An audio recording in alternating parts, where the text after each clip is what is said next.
Assalamualaikum warahmatullahi wabarakatuh. Perkenalkan nama saya Rinda dengan NIM 231933006 dari kelompok 40 Praktikum Perancangan Teknik Industri. Pada video kali ini saya akan menjelaskan infografis yang berisikan materi yang terdapat pada modul 1 hingga modul 7 pada Praktikum Perancangan Teknik Industri. Yang pertama yaitu perencanaan proses, di mana perencanaan proses itu merupakan tahapan untuk menentukan urutan kerja. Yang pertama itu ada struktur produk, di mana struktur produk sendiri itu menunjukkan susunan bertingkat komponen yang membentuk produk akhir. Lalu terdapat dua teknik, yaitu explosion dari produk jadi ke bahan baku, dan implosion yaitu dari komponen ke produk jadi. Untuk contohnya dapat dilihat pada layar. Lalu berikutnya itu ada part list, di mana part list itu merupakan daftar seluruh komponen yang dibutuhkan dalam perakitan produk yang berisikan informasi seperti nama komponen, jumlah, material, dan jenisnya. Komponen itu terdiri dari bucket item, yaitu komponen yang sudah tersedia, dan manufacturing item, yaitu komponen yang diproduksi. Lalu kita ada assembly chart, yaitu merupakan peta yang menunjukkan hubungan antar komponen dalam proses perakitan produk dan digunakan sebagai panduan atau SOP perakitan. Assembly chart fokus pada komponen dan simbol perakitan, sedangkan struktur produk itu menekankan urutan perakitan tanpa menggunakan simbol. Untuk contoh assembly chart dapat dilihat pada layar. Lalu berikutnya ada gambar teknik, di mana gambar teknik merupakan komunikasi visual untuk menyampaikan informasi teknis seperti bentuk, ukuran, dan spesifikasi produk secara jelas dan akurat. Terdapat dua proyeksi, yaitu proyeksi piktorial dan proyeksi ortogonal, di mana proyeksi ortogonal sendiri itu terbagi menjadi proyeksi Eropa dan Amerika, dan terdapat dua toleransi, yaitu umum dan khusus. Produk yang dirancang pada praktikum kali ini yaitu ada muffler, cup triplex, triplex garpu, dan plat nama. Untuk contoh gambar pada layar itu merupakan hasil gambar teknik untuk komponen muffler. Lalu berikutnya ada routing sheet, di mana routing sheet itu merupakan lembar proses yang memuat urutan langkah produksi suatu komponen secara rinci dan digunakan untuk merencanakan kebutuhan mesin serta jumlah part sesuai target produksinya. Routing sheet itu berisi informasi seperti data komponen, urutan operasi, alat dan departemen yang digunakan, waktu proses, serta presentasi scrap. Untuk contoh routing sheet dapat dilihat pada layar juga.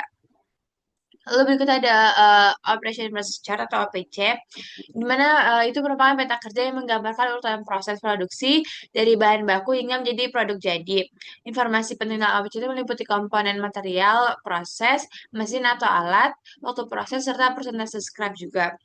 OPC juga menggunakan simbol standar seperti operasi, inspeksi, dan penyimpanan untuk memudahkan pemahaman alur produksi. Dapat dilihat pada gambar, untuk simbol lingkaran itu menunjukkan operasi, dan untuk simbol persegi itu menunjukkan inspeksi. Untuk ringkasan kegiatannya dapat dilihat di tabel bawah.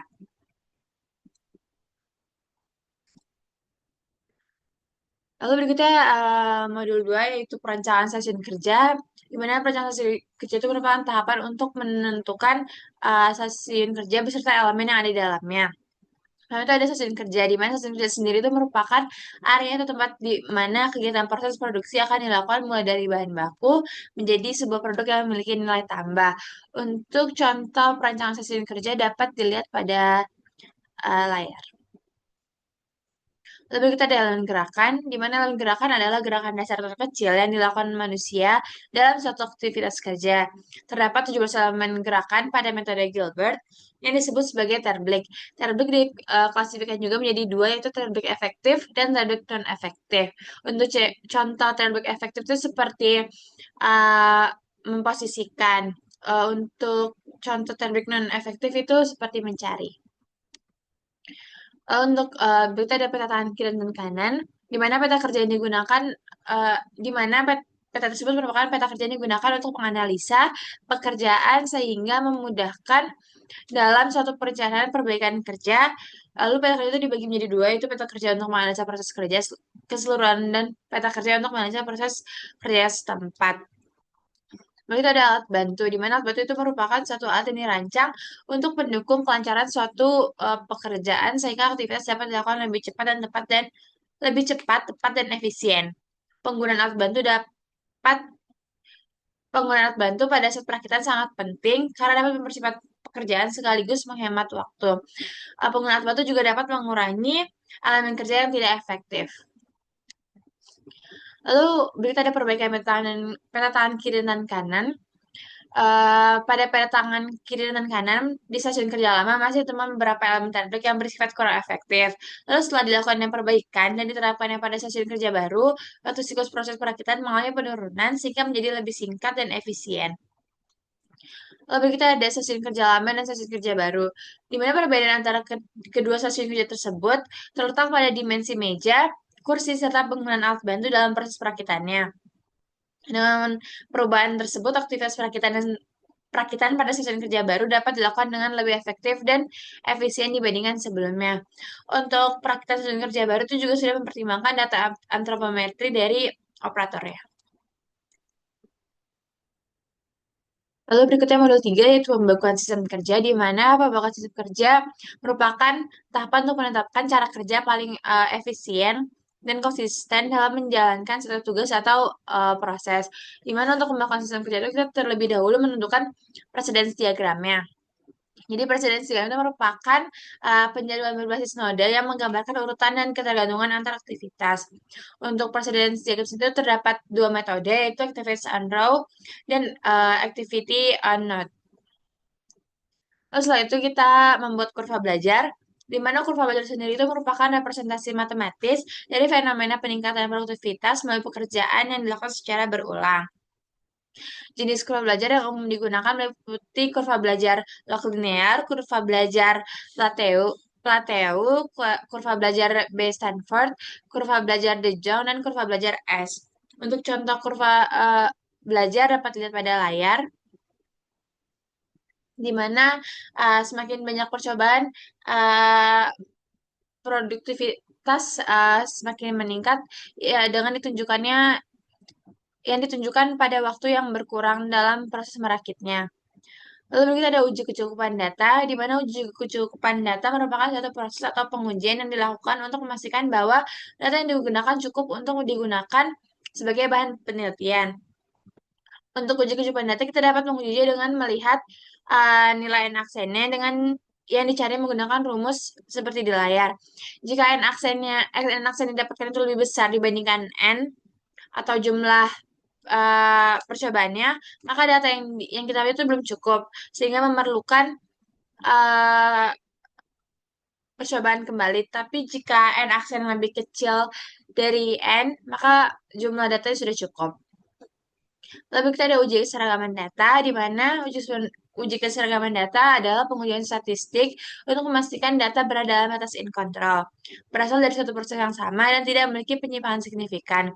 Berikut rumus yang digunakan untuk mencari di batas kontrolnya dari batas kontrol atas dan batas kontrol bawahnya.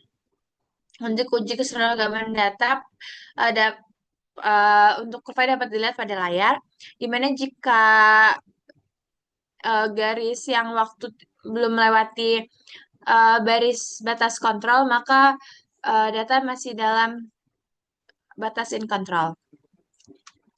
Lalu kita ada waktu siklus, di mana waktu siklus itu adalah waktu yang digunakan dalam melakukan suatu hal kerja tanpa mempertimbangkan aspek kecepatan kerja dan kelonggarannya.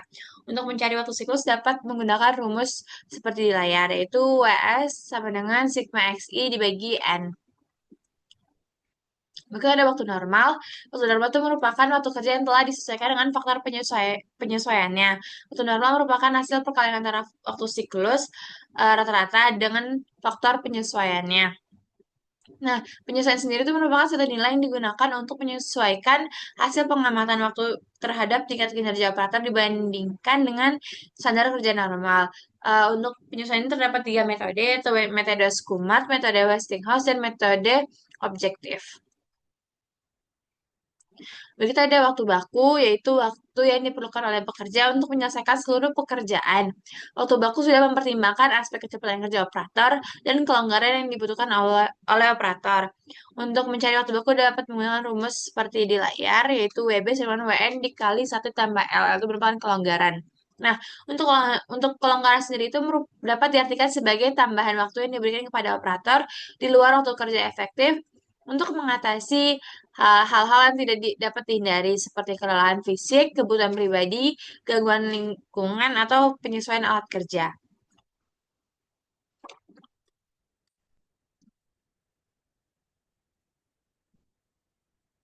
Lalu modul keempat yaitu estimasi biaya produksi, di mana estimasi biaya produksi dilakukan mulai dari identifikasi komponen biaya hingga klasifikasi biaya ke dalam biaya tetap ataupun biaya variabel.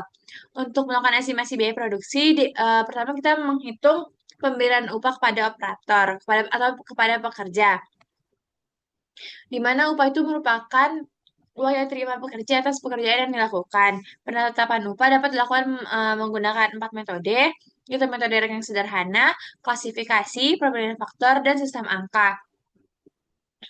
Dari keempat metode tersebut nantinya dibandingkan hasilnya, eh, metode mana yang mendapatkan upah paling kecil. Lalu didapatkan untuk metode sistem angka yang menghasilkan upah yang paling kecil. Lalu nantinya dibandingkan dengan UMR Padang. Lalu berikutnya kita mencari imbalan, di mana imbalan adalah kompensasi atas kontribusi karyawan, sedangkan tunjangan merupakan kompensasi langsung dari gaji pokok untuk kesejahteraan sebesar 25% dari upah. Jadi nanti upah yang sudah didapatkan ditambahkan dengan imbalan sebesar 20% yang terdiri dari tunjangan kesehatan, transportasi, dan makan. Lalu kita ada klasifikasi biaya, di mana klasifikasi biaya ini terdiri dari biaya bahan baku langsung, biaya bahan baku tidak langsung, biaya tenaga kerja langsung, biaya tenaga kerja tidak langsung, biaya aset, biaya administrasi, biaya umum, biaya penjualan, dan biaya pemeliharaan.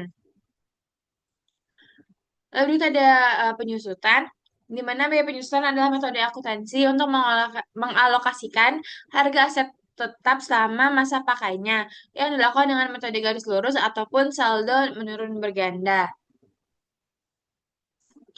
Untuk rumusnya dapat dilihat pada layar. Lalu kita ada biaya overhead pabrik atau BOP, di mana BOP itu merupakan biaya produksi selain bahan baku langsung dan tenaga kerja langsung. BOP dapat dihitung menggunakan metode activity based costing, yaitu metode yang menghitung berdasarkan aktivitas produksi pada beberapa level aktivitas. Lalu berikutnya ada biaya tetap dan biaya variabel. Biaya tetap variabel berubah sesuai dengan outputnya, sedangkan biaya tetap tidak berubah meskipun aktivitas bisnis meningkat ataupun menurun. Lalu kita ada HPP dan harga jual, di mana HPP adalah seluruh biaya yang dikeluarkan untuk memproduksi suatu barang, sedangkan HPP merupakan HPP per unit yang ditambah dengan biaya penjualan per unit, seperti biaya promosi ataupun gaji kepada staf marketingnya.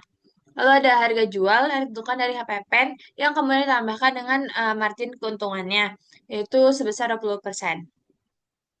Untuk rumus mencari HPP dan harga jual dapat dilihat pada layar.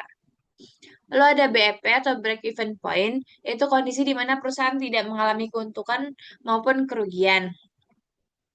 Di mana dapat dicari dengan BEP rupiahnya dan BEP unitnya. Untuk BEP rupiah itu menunjukkan uh, perusahaan akan mengalami tidak tidak mengalami keuntungan maupun kerugian saat mengeluarkan biaya sebesar BP rupiah. Untuk BP unit, perusahaan tidak akan mengalami keuntungan maupun kerugian di saat perusahaan sudah memproduksi sebanyak BP unit ya. Terus kita ada laba rugi, di mana laba rugi ini adalah hasil akhir kegiatan usaha yang menunjukkan apakah perusahaan mendapatkan keuntungan atau justru mengalami kerugian. Untuk rumusnya dapat dilihat pada layar. Lalu mode 5 yaitu peramaan produksi. Untuk melakukan peramaan produksi, tahap pertama kita akan melakukan agregasi permintaan terlebih dahulu. Di mana agregasi permintaan adalah proses menggabungkan permintaan untuk berbagai produk menjadi satu ukuran agregat seperti profit ataupun jam kerja. Agar perencanaan produksi jangka menengah dan penurunan kapasitas dapat dilakukan secara lebih sederhana dan efisien. Nantinya hasil agregasi itu kita plot untuk mendapatkan pola data apa yang ada pada permintaan tersebut. Nah, pola data permintaan sendiri itu merupakan bentuk kecenderungan permintaan konsumen terhadap suatu produk dalam periode tertentu yang dapat bersifat stabil, meningkat, menurun, musiman, atau acak. Untuk contoh pola data untuk jenis pola data itu ada empat, yaitu horizontal, seasonal, siklus, dan tren. Untuk contoh grafiknya, pola data dapat pada layar. Lalu kita ada peramalan permintaan, di mana peramalan permintaan merupakan proses memperkirakan jumlah kebutuhan atau permintaan suatu produk di masa mendatang dengan menganalisis data historis serta pola yang terbentuk sebelumnya. Metode peramalan itu dibagi menjadi dua kelompok utama, yaitu metode kualitatif dan kuantitatif. Nah, untuk metode kualitatif sendiri itu juga terbagi menjadi dua, yaitu metode direct waktu atau time series forecasting dan metode kausal. Nah, untuk direct waktu itu juga dibagi menjadi dua, yaitu statis dan adaptif. Pada metode direct waktu atau yang statis itu mengasumsikan pola data yang relatif tetap seperti pada regresi linear, transiklis, dan kuadratis. Untuk rumus uh, men- untuk rumus peramalannya dapat dilihat pada layar untuk masing-masing metodenya. Lalu setelah kita dapatkan peramalan permintaan, begitu kita cari nilai kesalahan atau errornya. Nilai kesalahan atau error merupakan perbedaan antara hasil prediksi dan data aktual yang menggambarkan tingkat ketepatan suatu model peramalan. Semakin kecil nilai kesalahan, maka semakin akurat hasil peramalan yang dihasilkan. Untuk nilai kesalahan itu ada 5, yaitu mean forecast error atau MFE, mean square error atau MSE, mean absolute percentage error itu MAPE, mean absolute deviation atau MAD, dan standard error of estimate. Untuk masing-masing error dapat dapat dihitung dengan rumus yang ada pada layar. Lalu selanjutnya setelah dari metode peramalan yang terpilih, yaitu yang memiliki nilai kesalahan paling kecil, kemudian dilakukan validasi. Jadi validasi itu dilakukan pada metode peramalan terpilih. Merupakan Validasi merupakan kegiatan untuk menilai suatu parameter tertentu. Berdasarkan sebuah percobaan, menggunakan suatu metode untuk membuktikan bahwa parameter tersebut memenuhi persyaratan untuk penggunaannya. Metode validasi yang digunakan adalah moving range. Untuk rumus yang digunakan dapat pada di bawah, yaitu ada MR bar, LCL, UCL, zona A min, zona A plus, zona B min, zona B plus. Untuk data yang dimiliki dikatakan berada dalam batas kontrol jika memenuhi beberapa persyaratan berikut. Jadi, yang pertama itu dari 3 titik berturut-turut terdapat 2 atau lebih titik yang berada di daerah A. Terus yang kedua itu dari 5 titik berturut-turut terdapat 4 atau lebih titik yang berada di daerah B. Dan ketiga itu tidak ada titik yang berada di atas atau di bawah batas kendali. Untuk hasil validasi dapat dilihat pada layar.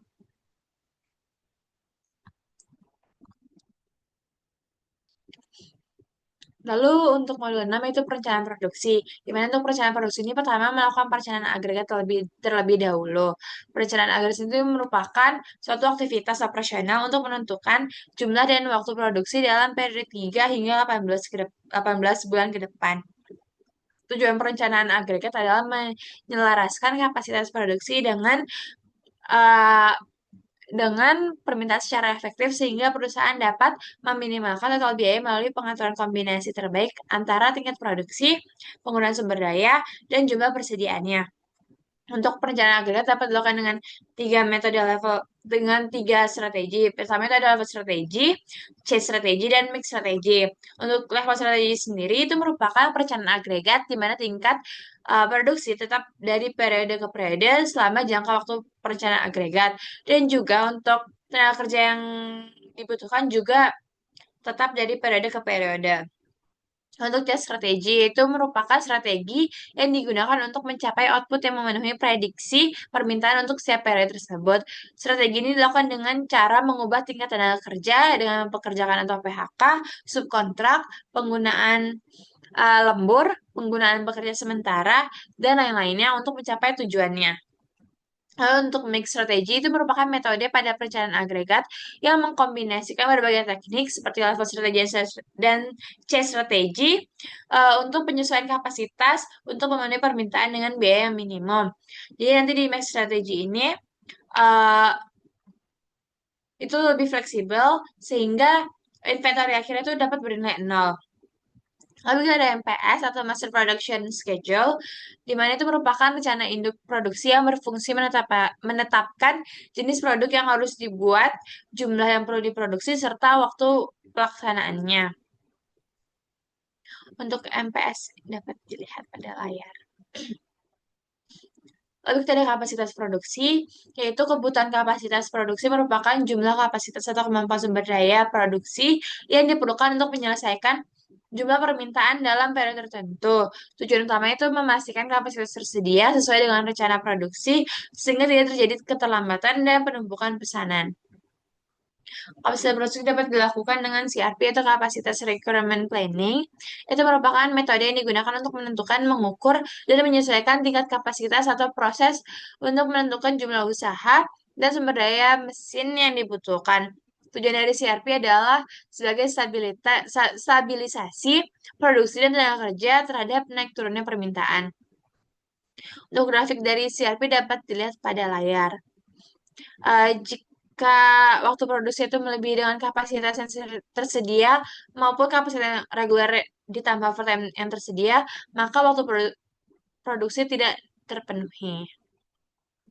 Lalu berikut ada MRP atau Material Requirement Planning, di mana MRP itu merupakan metode yang menentukan jenis, waktu, dan jumlah material yang dibutuhkan dalam proses produksi guna memastikan ketersediaan material tepat waktu, menekan biaya persediaan, dan meningkatkan efisiensi produk. Untuk tahapan utama dari MRP itu ada netting, looting, offsetting, dan exploding. Namun, pada praktikum kali ini kita tidak melakukan exploding dikarenakan jumlah komponennya sudah diberitahu. Lalu untuk metode pada looting itu ada EOQ, POQ, FOQ, LUC, LTC, PP, PBB, FPR, Silver Mill, dan AWW. Nantinya total biaya yang didapatkan dari masing-masing metode dibandingkan, lalu dipilih metode mana yang menghasilkan total biaya yang paling kecil. Maka metode tersebutlah yang terpilih. Lalu kita ada scheduling, yaitu penjadwalan uh, atau tahapan pengaturan waktu dari suatu kegiatan operasi, di mana penjadwalan mencakup kegiatan mengalokasikan fasilitas, peralatan, atau tenaga kerja untuk suatu kegiatan operasi dan menentukan urutan pelaksanaan kegiatan operasi.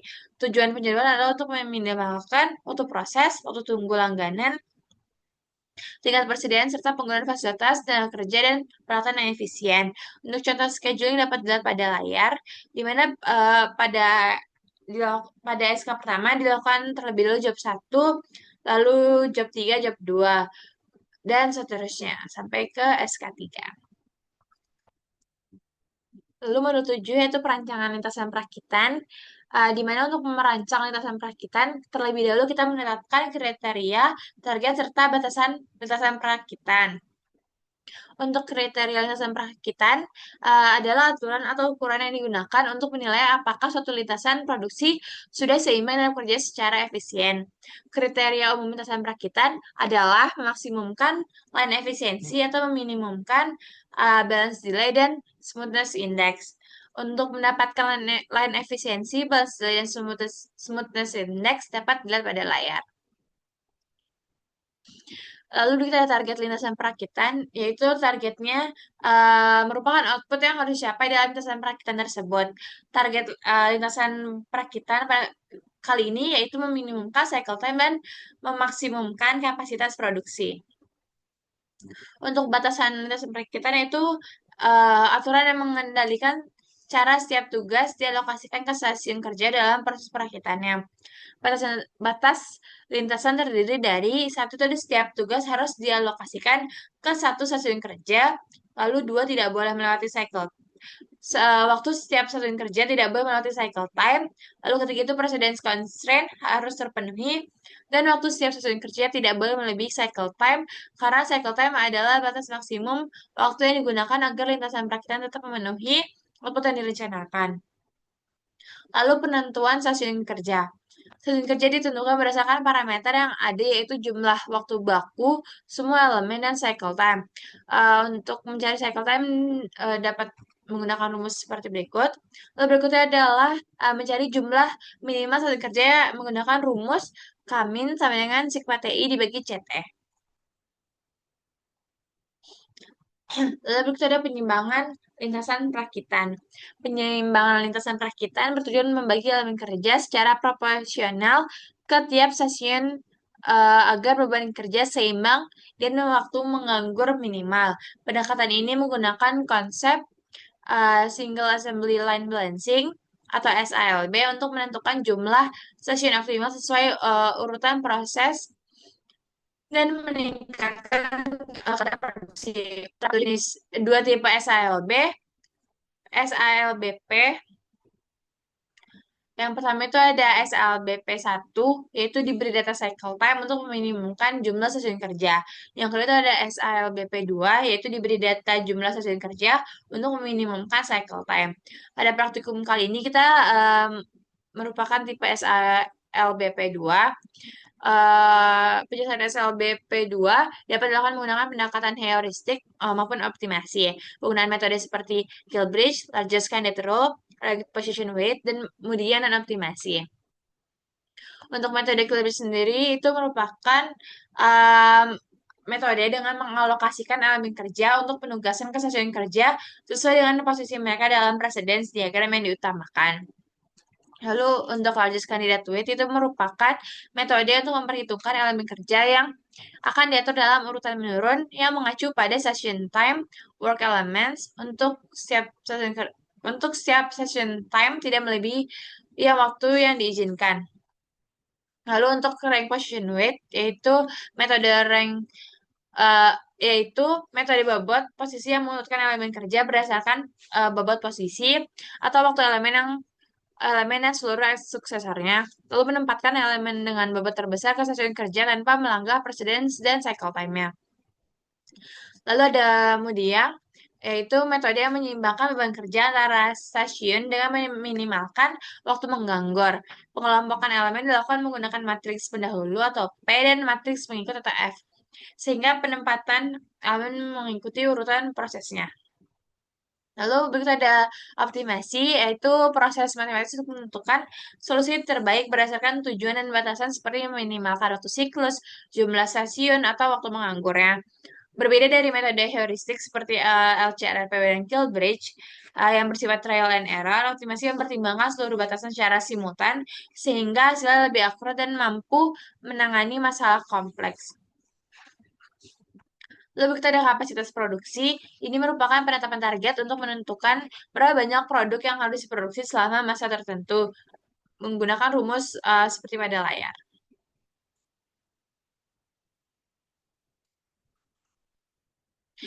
Mungkin sekian penjelasan infografis mengenai 7 modul pada praktikum. Mohon maaf bila ada kesalahan dari saya. Wassalamualaikum warahmatullahi wabarakatuh.